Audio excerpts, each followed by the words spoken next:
আসসালামু আলাইকুম রহমতুল্লাহি বারাকাতু। সম্মানিত ভাই ও বোনেরা, আজ আমরা ভয়ঙ্কর একটি ট্র্যাপের মধ্যে ফেসে আছি।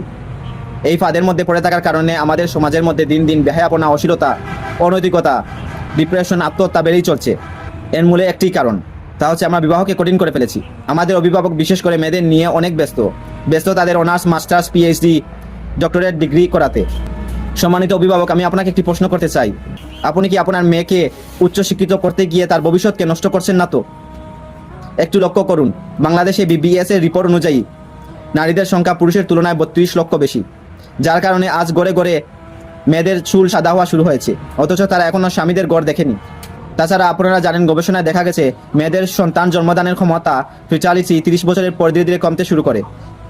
এছাড়া আমাদের মেয়েরা যখন উচ্চশিক্ষা কমপ্লিট করে এস্টাবলিশ হয়ে যায়, তখন তারা উপযুক্ত পাত্র খুঁজে পায় না, কারণ এস্টাবলিশ ছেলেরা সহজ সরল অল্প বয়সী মেয়েদের খুঁজে, এস্টাবলিশ মেয়েদের নয়। আমাকে ভুল বুঝবেন না, ইসলাম শিক্ষার বিরুদ্ধে নয়। আপনার মেয়েকে শিক্ষিত করুন, কিন্তু বিবাহকে বিলম্বিত করে নয়।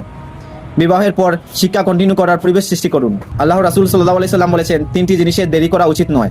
এর মধ্যে একটি হচ্ছে, মেয়ের যখন বিয়ের বয়স হয়ে যায় তখন তাকে বিয়ে দিয়ে দাও।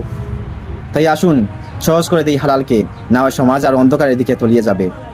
আল্লাহ সবাইকে হেদায়েত দান করুন এবং সঠিক বুঝ দান করুন।